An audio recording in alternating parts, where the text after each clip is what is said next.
Capítulo 2. El carácter científico de la psicología. Mucho se ha discutido acerca del nivel científico de la psicología. A este respecto conviene consultar John Beloff, Las ciencias psicológicas. Una revisión de la psicología moderna. Editorial El Manual Moderno. México, 1979. En opinión de algunas personas, la psicología no es una ciencia, y no puede serlo desde el momento en que su tema es inverificable. Una segunda tesis es la que acepta la calidad de ciencia en la psicología, con tal que su campo se reduzca al meramente experimental, empírico, observable y mensurable. Tal es el caso de la psicología conductista. Una tercera postura sostiene el nivel científico de la psicología, aun cuando no se limita al campo experimental.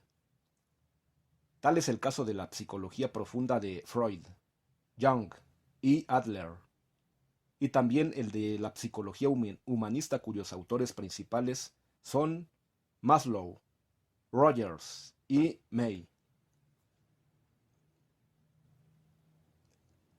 Otros autores, por ejemplo, Roberto Assagioli, afirman que cualquier tema puede ser elevado al rango de ciencia, dependiendo del rigor en el tratamiento que se le dé a dicho tema. Por tanto, habría que rechazar la idea de clasificar algunos temas como científicos y otros como no científicos. Todo depende del tratamiento riguroso que se dé a un tema determinado. Así pues, la psicología puede permanecer en un nivel popular y científico, pero también puede ser tratada con el rigor exigido en la investigación científica. El rigor científico que se ha mencionado implica las siguientes condiciones: una conceptualización precisa, una formulación clara de los principios, tesis y conclusiones, una verificación y fundamentación de las mismas, una distinción entre hipótesis y tesis ya comprobada y una metodología adecuada al tema, y por medio de la cual sea posible cumplir con las condiciones anteriores. Para poder hablar de la psicología en cuanto ciencia, necesitamos esclarecer con antelación nuestro concepto de ciencia. Por tanto, este capítulo se iniciará con una descripción de las características fundamentales de ella. Enseguida, se hará notar de qué manera la psicología puede cumplir con esas características. 1. La ciencia es un paradigma. Lo primero que salta a la vista cuando se revisa un tratado científico es que su contenido se puede describir como un conjunto ordenado de conceptos, principios y leyes que explican en qué consiste y cómo funciona algún sector del fenómeno estudiado. La ciencia trata de rebajar lo más típico del asunto que se investiga. En este sentido decimos que la ciencia es un paradigma o modelo de la realidad. Las 4 características de la ciencia explicadas en este capítulo pueden estudiarse más a fondo en mi libro Introducción al método científico. Editorial Esfinge. Capítulos 1 a 4. Ahora bien, este modelo tiene pretensiones de universalidad. Es decir, no se contenta con describir o explicar cómo es un objeto singular, sino que, en la medida de lo posible, se refiere a todo el conjunto de objetos designados en sus proposiciones. Además, una vez que este modelo se ha asentado con firmeza, adquiere también la pretensión de necesidad, lo cual significa que es la realidad la que debe moldearse conforme a este modelo, y no al revés.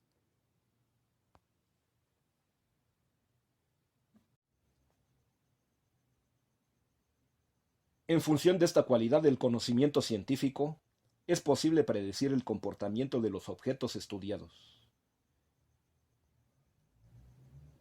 Un ejemplo típico lo tenemos en los principios y las leyes descubiertas por Newton y por Galileo. En realidad, toda la física newtoniana es un modelo del universo, por lo menos en algunos aspectos, tal como lo ha hecho notar la teoría de la relatividad de Einstein.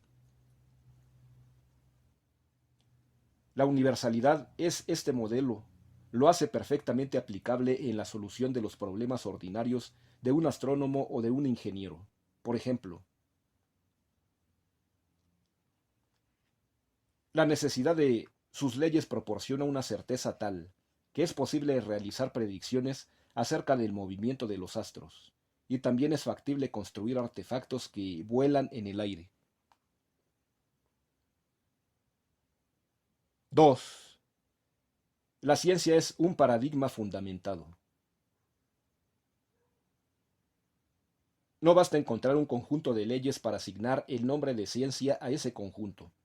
Es necesario, además, que esas leyes, conceptos y explicaciones posean un fundamento, de tal manera que su conjunto pueda valer como un modelo cierto de la realidad que tipifica. La ciencia es un modelo universal, pero antes de adquirir esta categoría, tiene que pasar por una serie de pruebas y revisiones hasta dejar satisfecho al más meticuloso investigador. Entonces se puede decir que este modelo está fundamentado. El fundamento de este modelo se obtiene gracias a su confrontación consigo mismo y con la realidad. El procedimiento que se sigue para obtener esta fundamentación es lo que se llama método científico.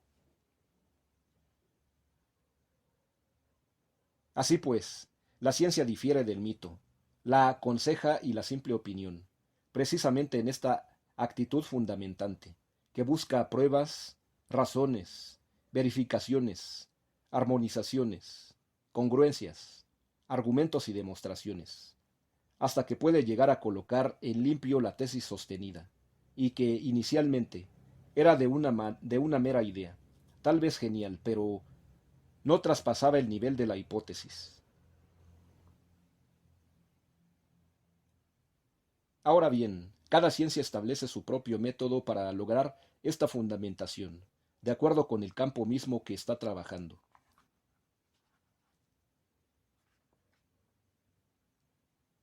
El tema de la ciencia es lo que determina su método y no al revés, como sucede con el punto de vista del conductismo, que pretende primeramente asentar un método tomado de la física, y en función de esto delimitar el terreno propio de la psicología. Así pues, las matemáticas manejan cantidades, símbolos, operaciones numéricas, espacios, relaciones entre ellos, etc. Por tanto, su método, acorde con su tema propio, no requeriría experimentos de laboratorio, sino raciocinio y operaciones mentales, cuya validez, no su origen, es independiente del dato empírico. Tenemos, pues, un claro ejemplo de una ciencia que no requiere el método experimental para establecer su sitio como ciencia.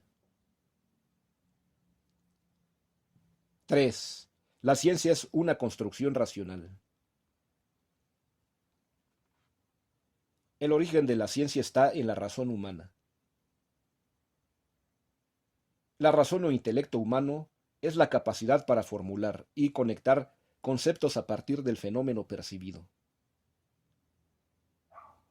Así pues, la ciencia requiere fenómenos empíricos captados por los sentidos, pero esos fenómenos son ordenados, aislados, expresados y conectados por el intelecto humano.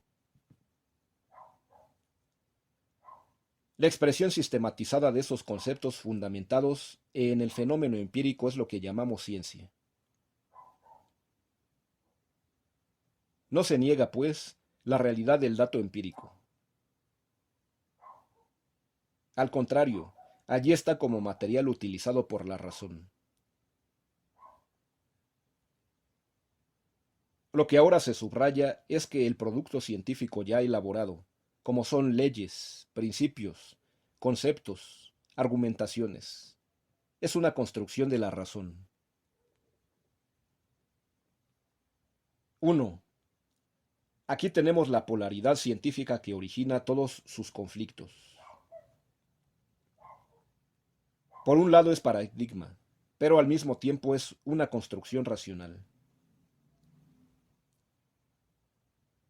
La calidad de paradigma le otorga a la razón un doble vínculo con la realidad. De la realidad proviene el material empírico utilizado, y hacia ella misma se dirige en cuanto modelo que rige los eventos reales. Y por otro lado, la calidad de construcción racional coloca a la ciencia en un puesto ideal, aparentemente subjetivo, artificial y con riesgo de separarse arbitrariamente de la realidad. En efecto, la paradoja de la ciencia es que se trata de un modelo y por tanto es un ideal con pretensiones de reflejar y regir lo real. 2. La célula que sirve para elaborar una ciencia es el concepto. Ahora bien, el concepto es una construcción mental, lo cual no significa que se trata de un producto arbitrario, independiente del dato empírico del cual procede. A partir de un conjunto de conceptos correctamente definidos, conectados y fundamentados, el científico establece un cuerpo de proposiciones acerca de un sector de la realidad. Si esas proposiciones salen airosas en la conformación de la realidad, tenemos ya un inicio de esa creación humana que llamamos ciencia. Gracias a esta característica de la ciencia, podemos explicar por qué existen tantos sistemas conceptuales acerca de un mismo asunto. Sea en filosofía, en psicología o en física, no es extraño encontrar varias teorías que se adjudican la verdad o adecuación de la realidad que expresan. En el fondo, se trata de varias perspectivas, y cada una por su cuenta es una construcción especial que atañe a un cierto aspecto de la realidad. De esta manera, se entiende que varias teorías acerca del mismo asunto pueden llegar a ser verdaderas simultáneamente. También se explica así que la ciencia evolucione y se modifique a través del tiempo.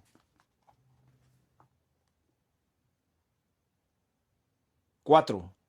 La finalidad de la ciencia es explicar y predecir. La ciencia no se contenta con describir los fenómenos que estudia. Trata de conectarlos, relacionarlos y explicarlos. Esto se logra a través de las leyes científicas. Una ley relaciona dos o más fenómenos de tal manera que uno de ellos se realiza en función del otro. Así es como se posibilita una de las características más espectaculares del conocimiento científico, la predicción. Así pues, la finalidad intrínseca de la ciencia, independientemente de las finalidades, más o menos circunstanciales, del científico, es la explicación y la predicción del fenómeno estudiado. Explicar significa aquí indicar el porqué, la causa o los factores que influyen para que se dé ese fenómeno en la realidad. Predecir significa saber de antemano lo que va a suceder si se dan previamente las condiciones indicadas en las leyes científicas. Antiguamente se prefería hablar de la ciencia como un conocimiento de las cosas por sus causas. Sin embargo, el significado de la palabra causa ha sufrido serios descalabros, tanto en el terreno de la filosofía como en el de las ciencias experimentales. En filosofía, es conocido el ataque de David Hume, filósofo empirista inglés del siglo XVIII. Se confunde, dice Hume, lo que suele anteceder ordinariamente a un fenómeno como si fuera su causa. En vista de lo anterior, los científicos modernos, aunque no todos, prefieren hablar de antecedentes, factores, funciones, variables dependientes e independientes cuando relacionan dos fenómenos concomitantes. Dejan a un lado la investigación acerca de la función causal que pueda tener un fenómeno A que siempre antecede al fenómeno B. Por mi parte, aun cuando sostengo en filosofía el principio de causalidad, prefiero explicar el conocimiento científico como una búsqueda de relaciones, sabiendo de antemano que algunas de ellas podrían constatarse como auténticas relaciones causales. Sin embargo, esta determinación compete solo a la filosofía, no a cualquier tipo de ciencia. Por tanto, cuando se trata de definir la ciencia en general, es mejor hablar de relaciones entre fenómenos. Si integramos los 4 apartados de este capítulo, podemos proporcionar una definición de ciencia en los siguientes términos. Paradigma fundamentado, construido por la razón con el fin de explicar y predecir el fenómeno estudiado. Veamos si acaso estas características del conocimiento científico son aplicables a la psicología. 5. La psicología es un paradigma del comportamiento humano. Cuando se revisa un tratado de psicología, salta a la vista la calidad de paradigma que allí se expresa.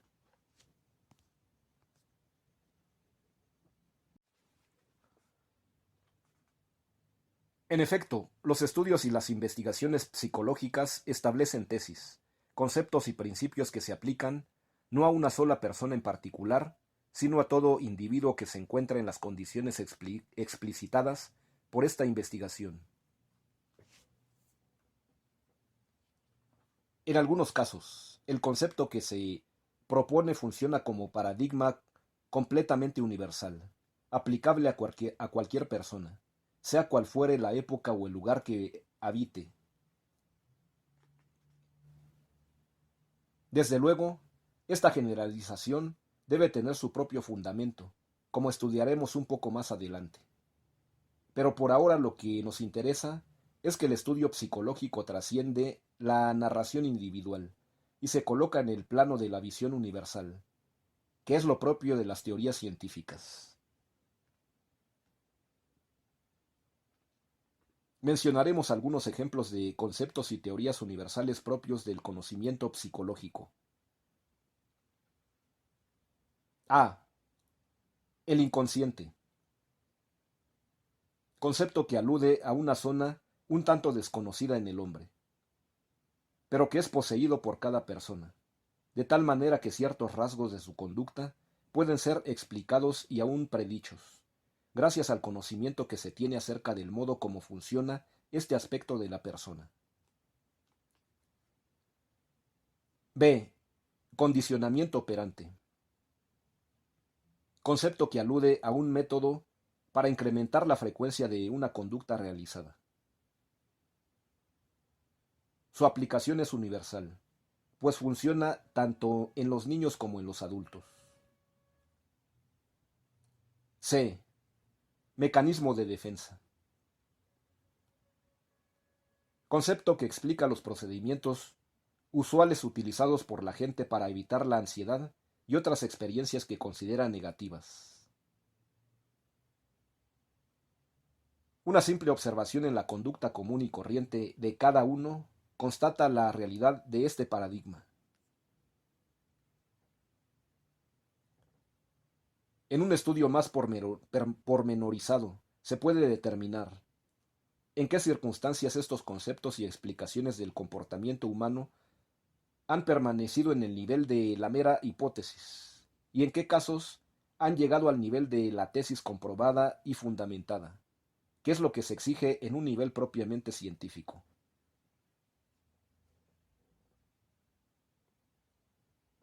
Por ahora, podemos asentar que la psicología ha establecido modelos universales que explican el comportamiento humano y que su conveniente generalización se ha fundamentado en ciertos casos, mas no en todos de una manera satisfactoria.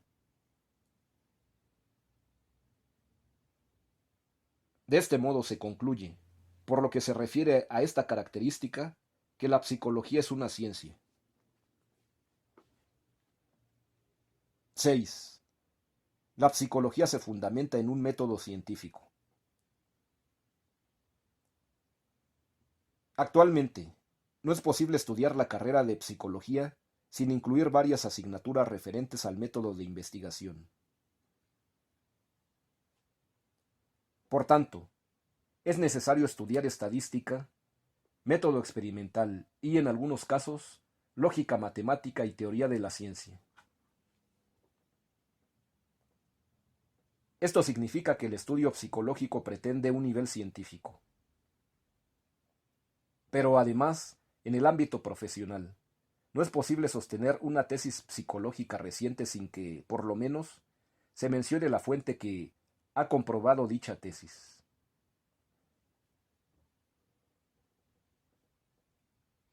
El método científico se puede esquematizar en las siguientes 5 etapas. Observación, planteamiento de un problema, formulación de una hipótesis, comprobación de la hipótesis y formulación de una ley. En cualquiera de las ramas y corrientes de la psicología, sería necesario recorrer estas 5 etapas, con las variantes apropiadas, si es que se pretende obtener una conclusión rigurosamente científica. De hecho, existen teorías, tanto en psicología como en cualquier otra ciencia, que todavía no han logrado una sólida fundamentación.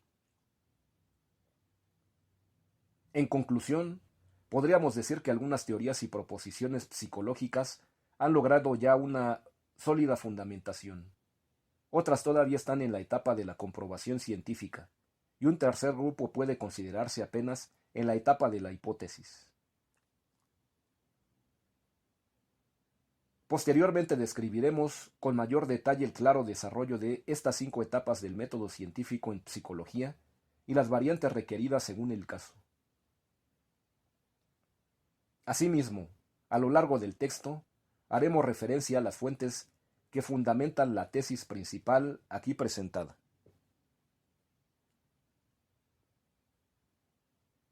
7. La psicología es una construcción racional. Hemos explicado ya que toda ciencia es, en el fondo, una construcción del intelecto humano.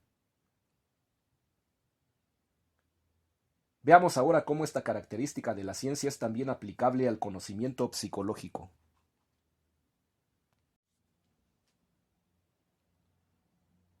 A.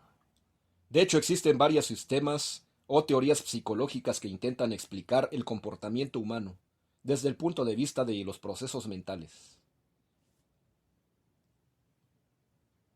Algunas de ellas se han asentado como opuestas y excluyentes de las otras, a las que consideran como adversarias y enemigas que deben ser atacadas y abandonadas. Posiblemente la teoría más atacada ha sido el psicoanálisis freudiano.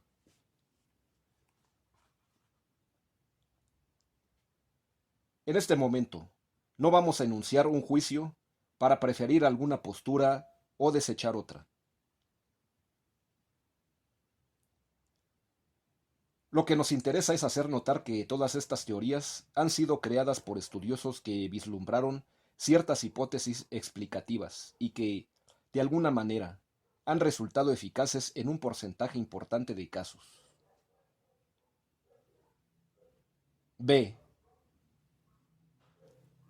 Cuando se analizan esas teorías, se puede observar que todas ellas dependen de unos cuantos conceptos fundamentales, como por ejemplo el inconsciente en el caso del psicoanálisis, el condicionamiento operante en el caso del conductismo, de Skinner, el self positivo en el caso de Rogers, la identificación y la desidentificación en el caso de la psicosíntesis de Assagioli.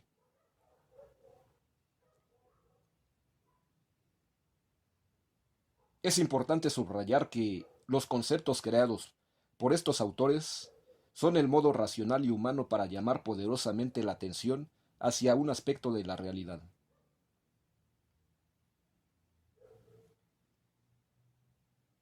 Lo que los genios crean no es la realidad destacada de los conceptos, sino el modo de enfocar e iluminar esa realidad.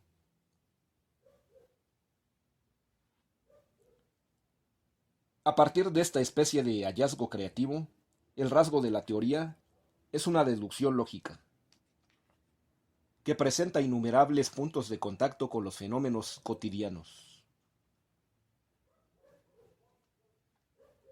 De esta manera, se establece un modelo universal que de algún modo rige a la realidad.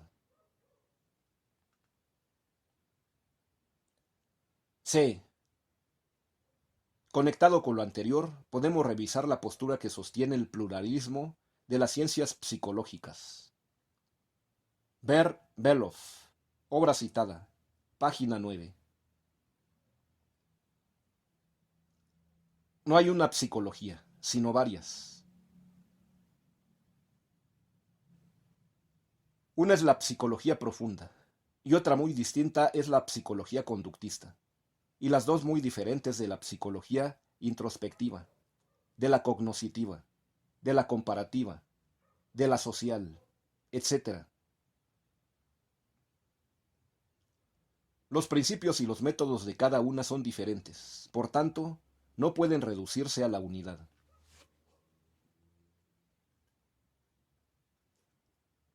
Ante esta postura, sostengo que es perfectamente factible establecer una concatenación unitaria de conceptos explicativos del proceso mental del comportamiento humano, aun cuando esto exija una depuración de las actuales teorías psicológicas, el abandono de ciertos conceptos, la reestructuración de otros y la utilización de concretizaciones diferentes del método científico. Posiblemente, en la actualidad, esta meta es prematura. Sin embargo, la posibilidad está abierta y el instrumento es evidente. La calidad de construcción que poseen los conceptos psicológicos. En este libro se intentará un esbozo unitario del terreno psicológico. D. En la actualidad se duda acerca del carácter científico de la psicología. Lo que podemos concluir es el carácter incipiente de esta construcción mental. Lo cual no es un obstáculo, sino que, al contrario, ofrece un reto para insistir en una depuración y una sistematización más adecuada del conocimiento psicológico. En todo caso, podemos decir que el tema del hombre y de su comportamiento en sí mismo no es ni científico ni no científico, sino que el modo de tratarlo es el de que le otorga un carácter científico o de mera opinión. 8. La psicología explica y predice el comportamiento humano. En cierto modo, esta idea ha quedado ya desarrollada en el capítulo anterior, cuando tratamos acerca de la meta del estudio psicológico. Sin embargo, no está de más insistir en los siguientes aspectos prácticos de la psicología. A. La aplicación de la estadística en la investigación psicológica ha posibilitado la inferencia del comportamiento de grupos de personas. Por ejemplo, si conocemos el porcentaje de individuos que suele aprobar un test para ingresar a una institución, en este caso para trabajar o estudiar, por ejemplo, es posible predecir el número aproximado de solicitudes que se deben aplicar para llenar las vacantes que se ofrecen en ese puesto.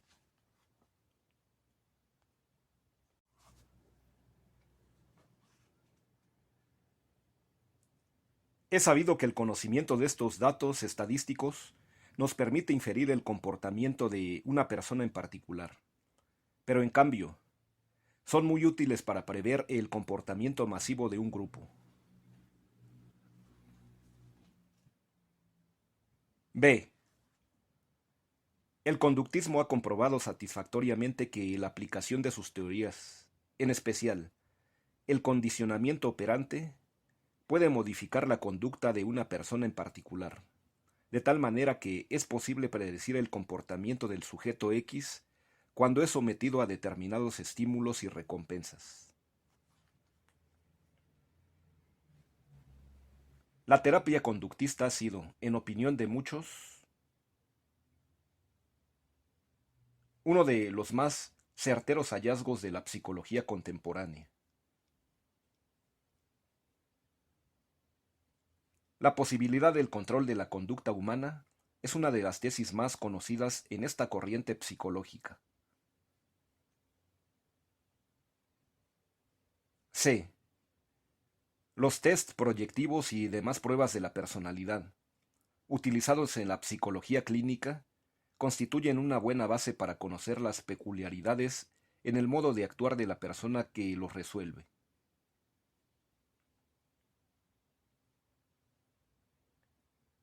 De esta manera, un buen psicólogo es capaz de ofrecer un diagnóstico de esa persona, lo que incluye, aunque no en forma pormenorizada, la estructura general del comportamiento de ese sujeto. D. En general, todo sistema teórico, desarrollado por los psicólogos, trata de explicar cuál es la clave que ilumina el modo especial del comportamiento de la gente.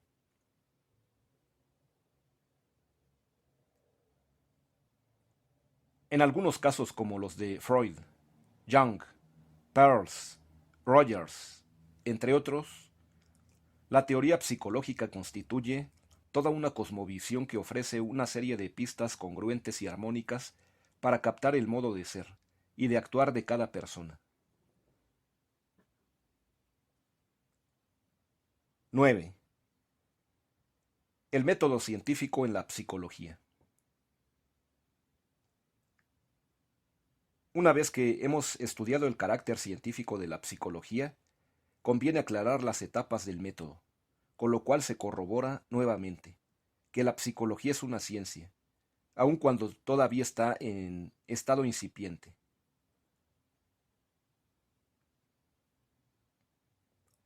El método científico es el encargado de fundamentar los paradigmas que surgen con pretensiones científicas. Consta en general, como hemos dicho, de 5 etapas, que son: observación de fenómenos, planteamiento de un problema o incógnita, formulación de una hipótesis explicativa, verificación o fundamentación de dicha hipótesis, establecimiento de una ley y, en su caso, de un paradigma.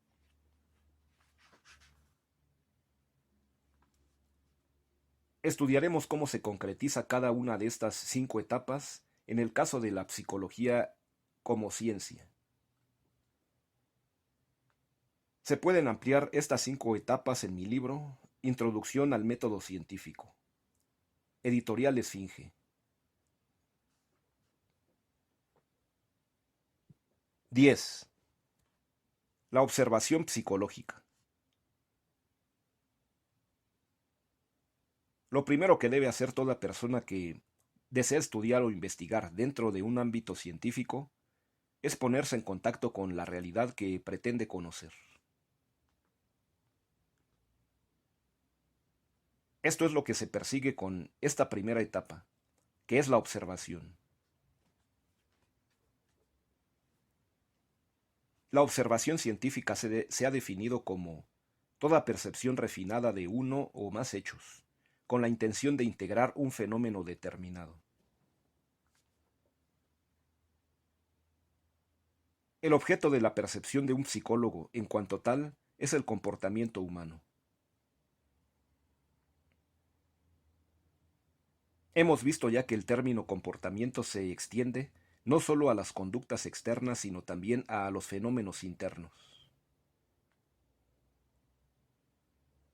Desde luego, un comportamiento externo puede ser captado por medio de los sentidos, principalmente la vista y el oído. Pero un comportamiento interno solo puede ser percibido directamente en la propia persona por medio de la atención expresa en las vivencias del momento.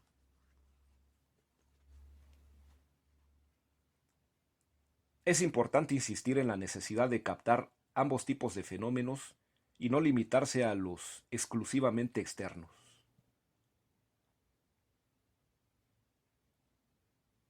Se ha distinguido la introspección con respecto a la extrospersión. La primera se refiere a la observación de los fenómenos internos, las vivencias personales y todos los hechos que suceden en la propia conciencia. La segunda es una observación de los hechos externos, como es la conducta que se manifiesta físicamente en las demás personas. El conductismo aboga exclusivamente por la extrospección, mientras que la psicología humanista, por ambas, por descuidar la introspección. Veamos una comparación de las ventajas y desventajas de cada una de ellas.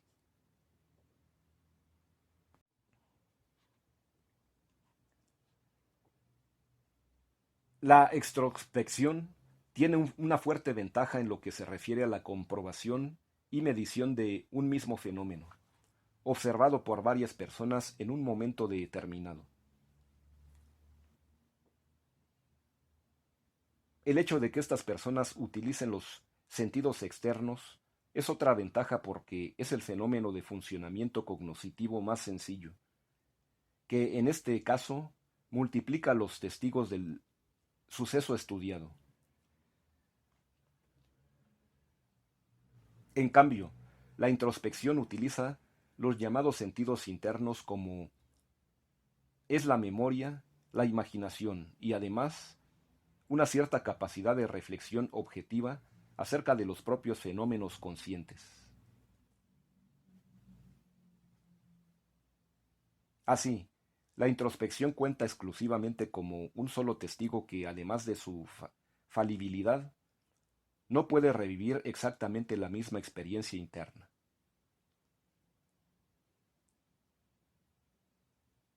Debido a esto, la introspección fue acremente criticada a principios de este siglo, cuando se pensó en la posibilidad de fundamentar una ciencia psicológica de un modo semejante a la ciencia física, que en todo caso se basa en fenómenos observables y mensurables de un modo externo.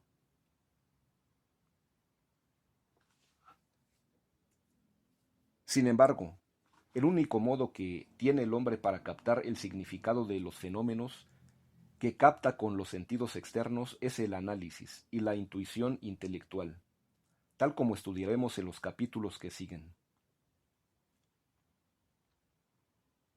En el fondo, se trata de una introspección aplicada al dato recibido por algún sentido.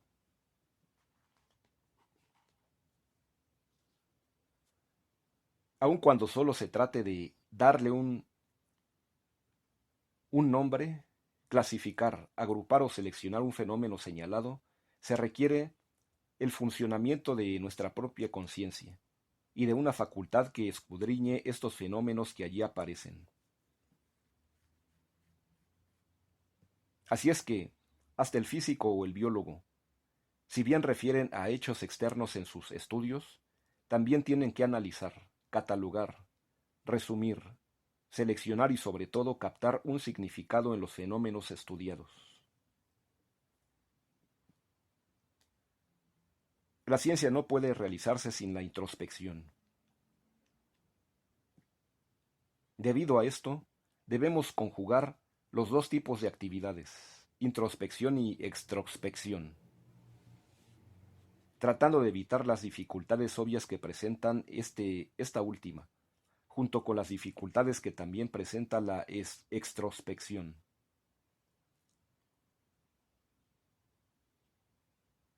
Lo que sí parece desechable es la psicología introspectiva, de acuerdo con Bund Tachner, que se propone un fundamento puramente introspectivo.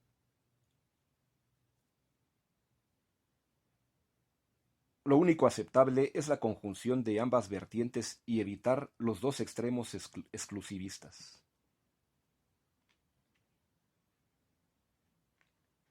En toda observación, sea enfocada al fenómeno externo o dirigida al fenómeno interno, y con mayor razón en este último caso, existe el peligro de una deformación del objeto captado por el sujeto. Es decir, el hecho de observar a alguien modifica la actitud o la conducta de la persona observada. Además, el sujeto capta en el objeto solo ciertos aspectos y deja de percibir otros. Todo esto de acuerdo con las experiencias previas y el modo de pensar de cada observador. Por tanto, una observación y recolección de datos apropiados para integrar un cuerpo científico requiere ciertas precauciones como por ejemplo una cierta amplitud en el horizonte de la percepción, para poder detectar datos y signos que de otra manera hubieran quedado en la sombra.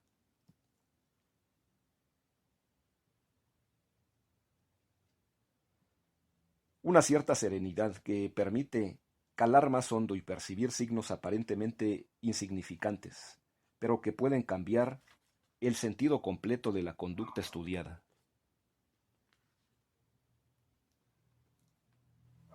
Una cierta ecuanimidad que rechaza posibles intenciones egoístas o partidistas y que contaminan la expresión o la interpretación de los datos recibidos. El modo como se describen o expresan los datos captados también merece especial atención.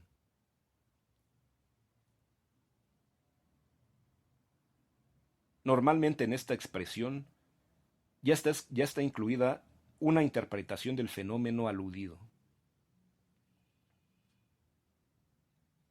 No es posible evitar esa particularidad en el funcionamiento de nuestro órgano perceptor, pero lo que sí es posible es tener conciencia de esto y procurar desechar toda interpretación abiertamente tendenciosa o maliciosa.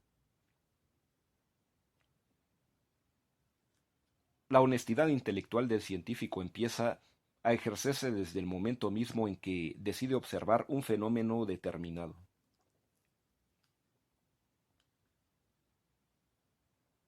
La observación científica tiene como finalidad de integrar un fenómeno determinado.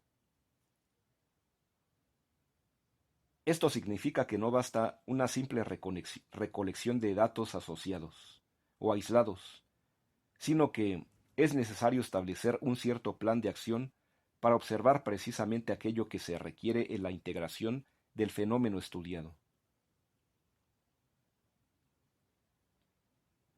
Integrar un fenómeno significa captarlo en forma completa, en la medida de lo posible, de tal manera que sus diferentes elementos queden conectados, interrelacionados y posteriormente explicados.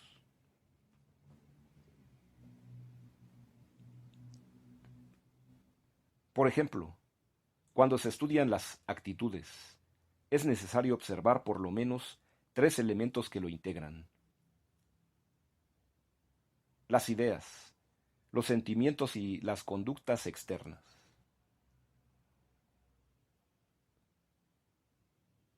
Si se estudia el fenómeno del aprendizaje, no basta captar el estímulo inmediato anterior. También es muy importante captar el ambiente externo e interno del estudiante, así como la vivencia interna en el momento de asimilar el tema.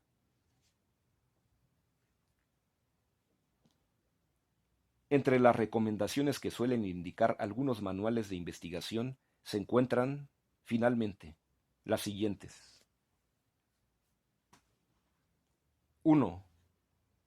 Registrar acuciosamente los datos observados. 2. Utilizar términos unívocos en la expresión del observado. Un término unívoco es aquel significado, es el mismo para todos los que leen. 3. Tratar de captar no solo la apariencia del fenómeno, sino el fondo de la conducta observada.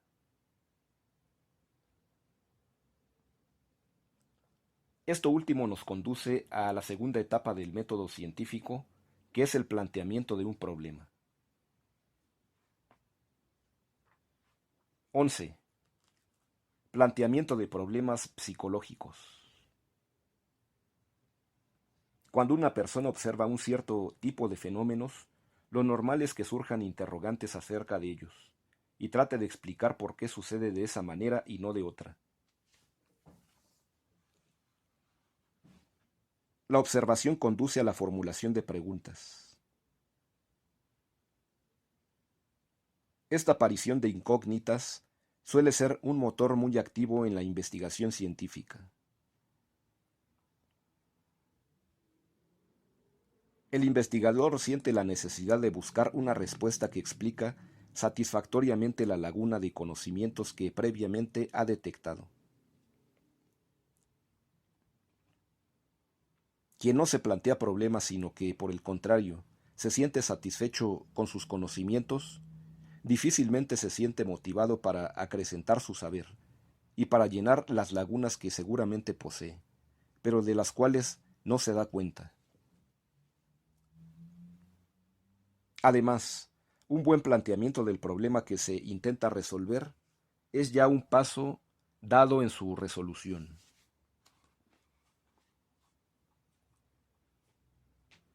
En cambio, cuando no se tiene idea acerca de lo que se busca, es prácticamente imposible orientar los siguientes pasos de la investigación.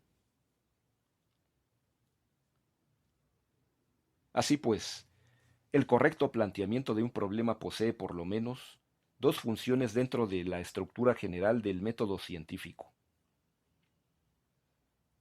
1. Es un factor de motivación en la búsqueda de soluciones. 2. Orienta el sentido de la búsqueda en determinada dirección.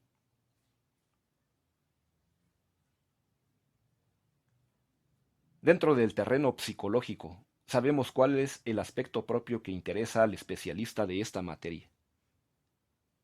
Observa el comportamiento humano y busca su explicación dentro de esa zona especial que hemos llamado fenómeno mental o fenómeno psíquico. Por ejemplo, observa a una persona que se lava las manos 50 veces al día y surge el interrogante acerca de la explicación. ¿Qué sucede en la mentalidad de ese sujeto para que realice una acción tan repetitiva e inútil? En una situación muy diferente, un estudiante baja sus promedios de calificaciones en forma brusca. Surge, pues, el interrogante acerca de los motivos de este descenso. Así sucesivamente, el psicólogo se interroga acerca del origen de las emociones, las neurosis, las psicosis, los sueños, las actitudes positivas y negativas, la felicidad, el sufrimiento, etc. Este tema puede ser ampliado en el capítulo 2 de Psicología Experimental de McGuigan y también en mi introducción al método científico. 12. Formulación de hipótesis.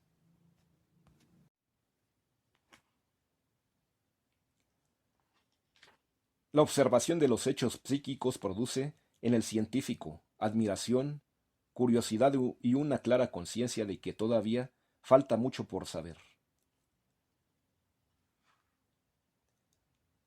El observador suele plantearse muchos interrogantes acerca del fenómeno mismo que está percibiendo.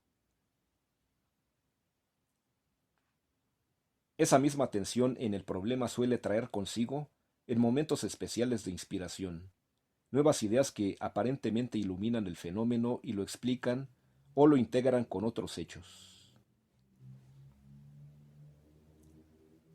Este es el momento en que nace la hipótesis.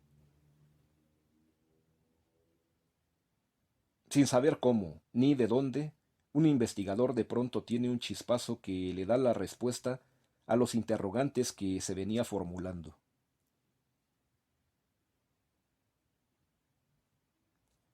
Esta respuesta, aun cuando parece una solución completa y cierta, requiere ser comprobada, fundamentada, establecida en concordancia con los demás hechos y conceptos que describen y explican tal fenómeno.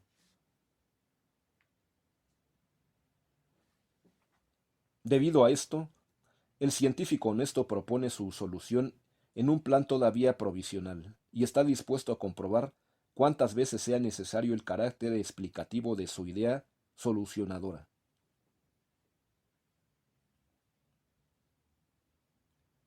Una hipótesis es, pues, una idea que supuestamente explica el fenómeno observado, que se plantea en un carácter provisional y con la intención de fundamentarla satisfactoriamente. Por ejemplo, el inconsciente funcionó primero como una hipótesis explicativa de muchos padecimientos psíquicos, como la neurosis. Después de innumerables observaciones y experimentos, ha sido elevado a la categoría de tesis o ley. Una hipótesis suele conectar dos objetos, o dos fenómenos, o en general, dos variables. Se llama variable dependiente al fenómeno estudiado. Por ejemplo, la neurosis. Se llama variable independiente al fenómeno, hecho u objeto que se supone explica la anterior. En nuestro ejemplo sería el inconsciente. De esta manera, una hipótesis suele expresarse como una función matemática, tal como y igual a f de x, en donde y es la variable dependiente y x es la variable independiente. La ecuación significa que la primera variable se produce o cambia de acuerdo con los cambios de la segunda, es decir, la neurosis depende del inconsciente. El alivio de la neurosis dependerá de los cambios que se provoquen en el inconsciente de la persona afectada. Esta expresión de la hipótesis como una función tiene la ventaja de que conecta dos variables, de las cuales una influye en la otra, independientemente de que sea su causa o no. Además, se abre la posibilidad de que esa relación se pueda expresar en forma cuantitativa cuando el caso lo amerita. Por ejemplo, una variación en el número de esfuerzos que se proporciona a una conducta que se repite, logra también una variación en la frecuencia de esa misma conducta. Concretamente, si se deja de premiar o felicitar la buena calificación de un estudiante, lo lógico es que esa conducta tienda a extinguirse. Se supone que esto sucede siempre que no cambien otros factores de motivación. Debemos subrayar que la hipótesis tiene como función orientar la investigación ulterior acerca del fenómeno estudiado. Esto es importante, porque con frecuencia se da el caso de que la hipótesis se asume como algo ya definitivo y se procede enseguida a deducir consecuencias a partir de ella, que también se dan como un hecho, cuando que, en un plan auténticamente científico, tanto la hipótesis como sus consecuencias lógicas apenas ocupan la teoría de lo provisional y del supuesto que pide comprobación, que aún no ha madurado como para enunciarlo como una tesis o principio científico. Algunos discuten, por ejemplo, si acaso el inconsciente colectivo de Jung es una hipótesis o ya puede asentarse como una tesis fundamentada.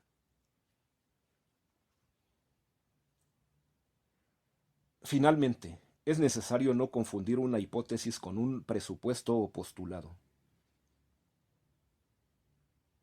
Estos dos principios básicos generales que se asumen como verdaderos, sin demostración alguna, sino con la evidencia que muestran en su contenido. Confróntese Tart, Psicologías transpersonales, tomo 1, capítulo 2. A partir de estos postulados se infieren tesis que están en concordancia con los hechos y que, por tanto, corroboran la verdad de los postulados.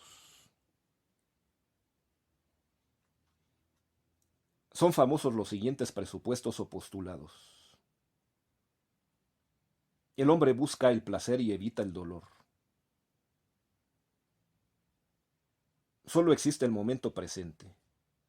El pasado ya fue y el futuro todavía no es. La conducta humana es una respuesta a los estímulos que provienen del medio ambiente.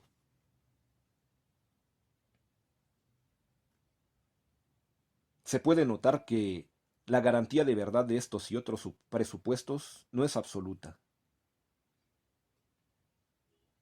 De hecho, cuando uno o varios postulados son rebatidos y en su lugar se colocan otros nuevos, surge una corriente científica diferente, como una construcción intelectual que se manifiesta como una explicación más adecuada a la realidad.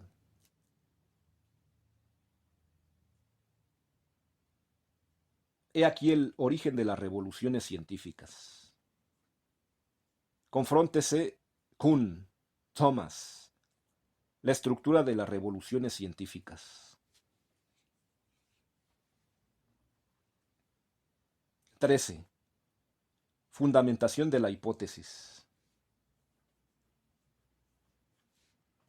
Penetremos ahora en la etapa más importante del nivel científico. En efecto, una vez que se observaron los fenómenos, se plantean interrogantes y se ocurren respuestas, o hipótesis, verosímiles. Lo que procede es comprobar la adecuación de esas hipótesis con la realidad que pretende replicar.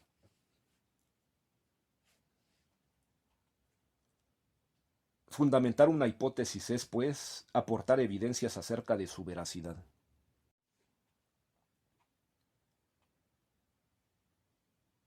De esta manera se da el cumplimiento a la exigencia de la ciencia, que se ha definido como un paradigma fundamentado. Ahora bien, la fundamentación de la hipótesis se puede realizar con procedimientos racionales o con procedimientos empíricos. En el primer caso, estamos hablando de la demostración, que consiste en una serie de argumentaciones por las cuales se hace notar la congruencia de la hipótesis con otras tesis o principios previamente aceptados. Así, por ejemplo, las técnicas proyectivas se justifican cuando se parte del principio de que el hombre, sépalo o no, manifiesta su inconsciente en todas sus actividades.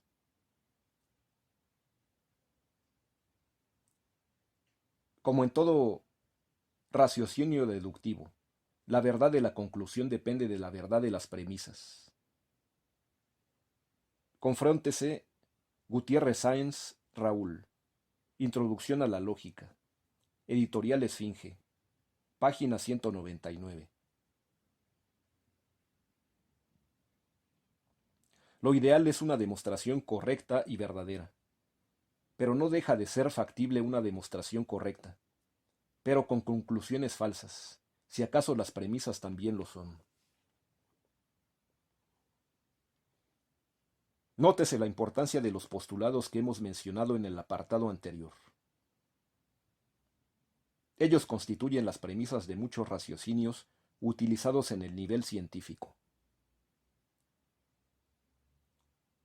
Ahora bien, los postulados son principios universales que generalmente no han sido sometidos a ninguna demostración, sino que se aceptan como evidentes y necesarios.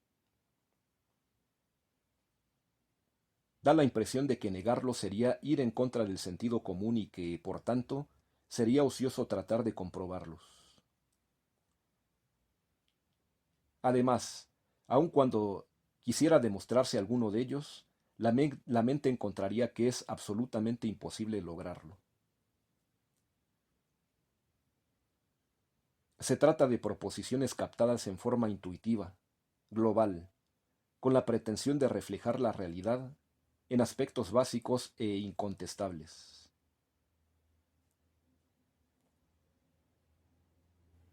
Con el tiempo estos postulados funcionan en forma oscura, implícita, de tal manera que la gente, y a veces también el científico, los utiliza y aplica sin darse cuenta de ello.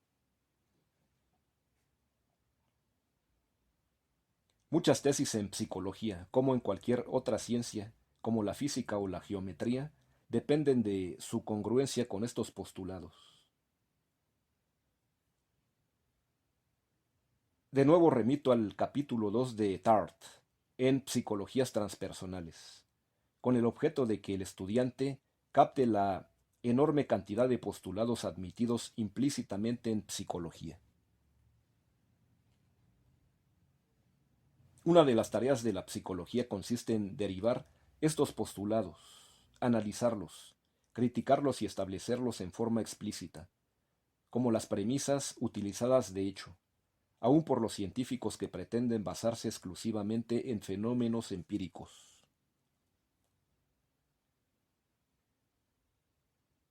No hay ciencia sin presupuestos, y quiérase o no, la argumentación deductiva ha constituido un procedimiento ordinario para justificar y fundamentar algunas tesis, aun las de las ciencias más típicamente experimentales.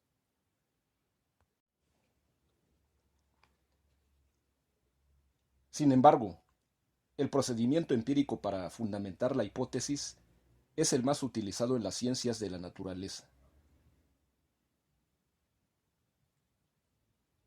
Puede consistir en nuevas y acuciosas observaciones, o en experimentos diseñados en forma expresa. Confróntese McGuigan, Psicología Experimental, capítulo 5 y siguientes. Lo esencial en todo experimento es el control de variables. El experimentador modifica voluntariamente la llamada variable independiente, y si con esto se logra una modificación de la variable dependiente, tal como lo ha previsto la hipótesis aducida, obtenemos una comprobación experimental de la misma. Algunas reglas y procedimientos especiales en la realización del experimento son las siguientes. A. Aislamiento de variables. Esto significa establecer un procedimiento en donde no quepa la menor duda de que el cambio de una variable se debe exclusivamente a la modificación operada por el experimentador. Desechar todos los demás factores que podrían influir en los cambios observados es uno de los puntos más delicados de la experimentación. B. Grupo control. Este procedimiento consiste en observar dos grupos simultáneamente. El primero, que es el grupo experimental, ha sido sometido a un cambio. Por ejemplo, se le proporciona vitaminas para ver su influjo en su estudio. El segundo, que es el grupo control, se mantiene sin ese cambio.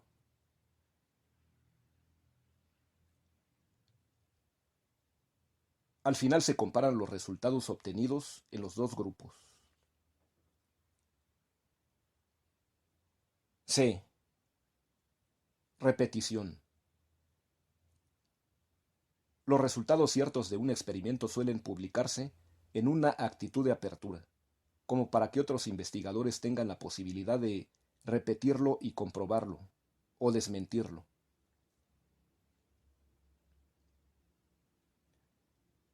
No ha sido extraño que nuevos experimentadores con instrumentos o procedimientos más refinados echen abajo los resultados de un primer experimento. D. Cuantificación y estadística. Las variables de una hipótesis se pueden modificar en grados diferentes. En las ciencias naturales, no basta decir que A depende de B. Es necesario decir también en qué grado varía A en función de B. Gracias a las técnicas estadísticas es posible determinar en un experimento en qué grado aumenta o disminuye la efectividad de un aprendizaje cuando se modifica una variable determinada. Por ejemplo, la actitud de confianza de un profesor hacia sus alumnos. Confróntese, Grass Alain, Sociología de la Educación. Narcea de Ediciones. Páginas 212 a 220. Cuando los hechos se captan en concordancia con las hipótesis propuestas, el resultado se puede jugar como una garantía de la verdad de ésta. La hipótesis ha quedado verificada en este caso particular. Sin embargo, en opinión de algunos teóricos de la ciencia, como Karl Popper, en concreto, esta verificación no es garantía de una verdad definitiva. La verdad asentada debe quedar abierta a nuevas verificaciones y posibles falsaciones. Nos asomamos, pues, al tema del establecimiento riguroso de leyes y teorías científicas, que examinaremos en el siguiente apartado. 14. La última etapa en el método científico es el establecimiento de leyes y teorías. Los resultados positivos de las experimentaciones, cuidadosamente diseñadas, realizadas y repetidas, proporcionan una base para asentar una ley universal. Lo mismo sucede en el caso de las observaciones y las argumentaciones racionales utilizadas como procedimiento de comprobación.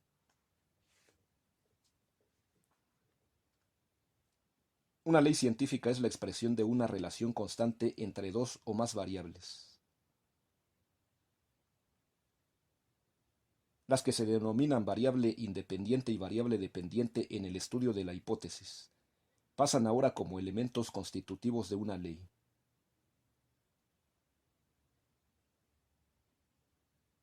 La ley es la misma hipótesis en cuanto ha sido fundamentada. Puede notarse, pues, que en una ley se mencionan por lo menos dos hechos o fenómenos y su relación constante. Notemos de nuevo que la constancia de esa relación expresada en la ley no es absoluta ni completamente universal. Debe admitirse que se trata de una consecuencia relativa, es decir, restringida por límites y circunstancias que el mismo experimentador puede explicitar.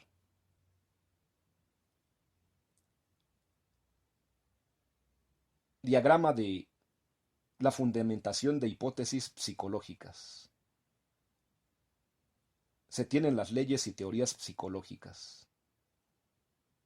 Lo mismo que un aislamiento de variables, un grupo central de observaciones y experimentos, la repetición para comprobar o desmentir, y la cuantificación estadística. Los últimos pasos en la investigación científica son los más importantes, ya que la fundamentación de la hipótesis y el establecimiento de leyes y teorías deben realizarse con toda seriedad.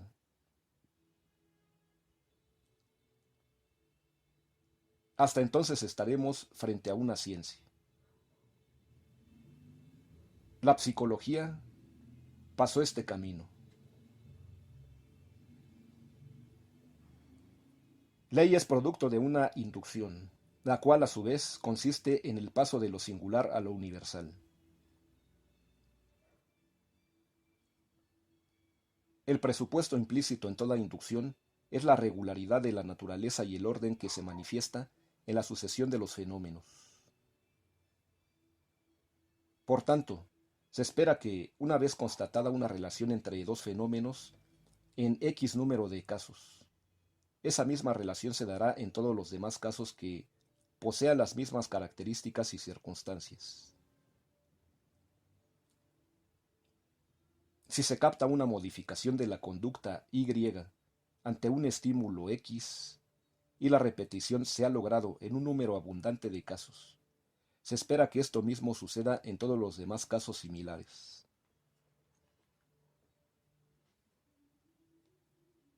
Existen casos en donde la inducción puede conducir a una ley necesaria, no solamente comprobable. Esto sucede cuando la variable dependiente es una propiedad en el sentido de la lógica aristotélico-tomista. Confróntese Introducción a la lógica, capítulo 16 y 33. La fundamentación de esta propiedad, o propio, se basa en la intuición de una esencia, en donde se capta el propio como emanado de ella. Por tanto, esta inducción ya no se basa en los resultados experimentales, sino que solo es confirmada por ellos.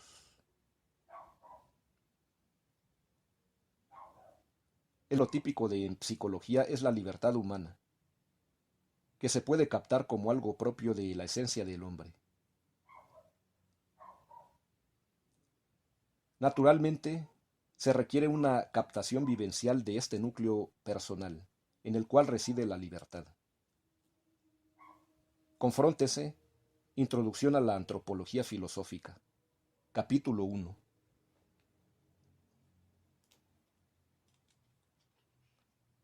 Hay que tomar en cuenta que, en algunos casos, las investigaciones científicas no dan como conclusión una ley general, sino, a lo sumo, una relación entre fenómenos particulares.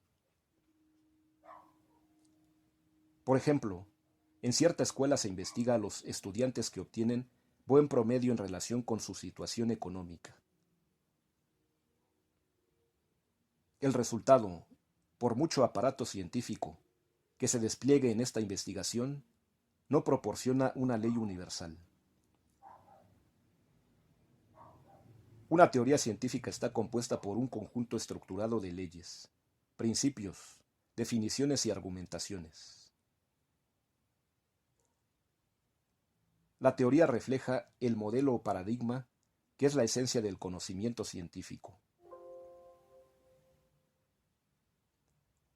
Un paso ulterior, que todavía está muy lejano en la psicología, es la operación que se llama axiomatización, la cual consiste en ordenar todos los principios, definiciones, leyes y argumentaciones, de tal manera que formen un conjunto lógico en donde los principios o axiomas ocupan el primer puesto, y a partir de ellos se infieren las demás leyes y proposiciones que la componen.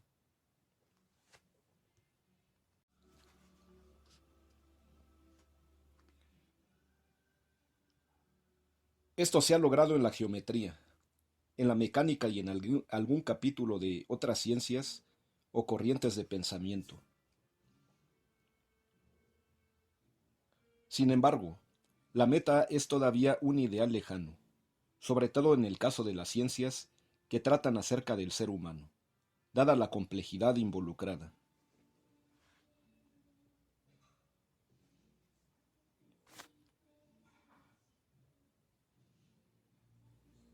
Podemos concluir que la psicología alcanza un nivel científico en la medida en que cumple, de hecho, con las condiciones de este nivel.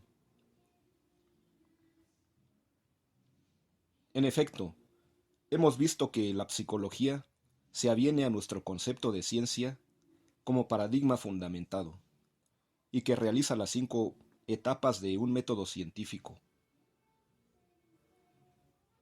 Observación, planteamiento de problemas, formulación de hipótesis, fundamentación de las mismas y establecimiento de leyes y teorías.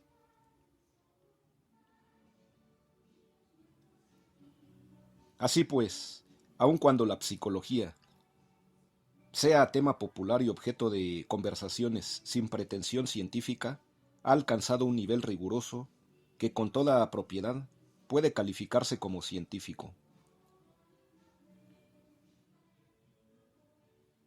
Hemos de advertir, sin embargo, que este nivel científico es todavía incipiente en muchos de los temas psicológicos, pues algunas hipótesis todavía no han sido completamente justificadas y algunos de sus postulados todavía no han sido aceptados unánimemente.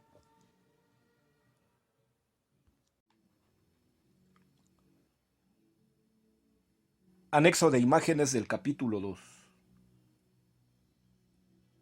Diagrama de la ciencia como paradigma fundamentado, como construcción racional que explica y predice.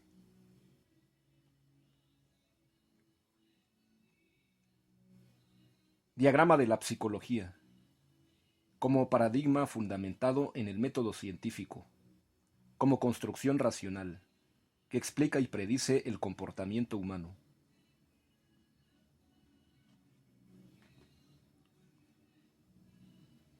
Diagrama de los elementos del método científico. 1. Observación de fenómenos. 2. Planteamiento de problemas.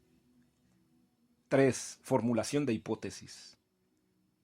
4. Verificación de hipótesis. 5. Ley o paradigma.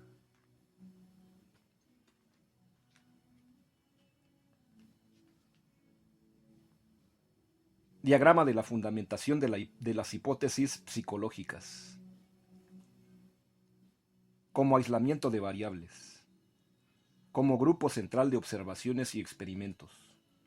Como repetición para corroborar o desmentir. Como cuantificación y estadística.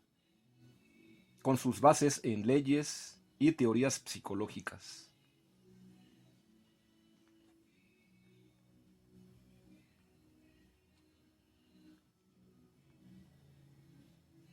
Diagrama del núcleo de la identidad personal.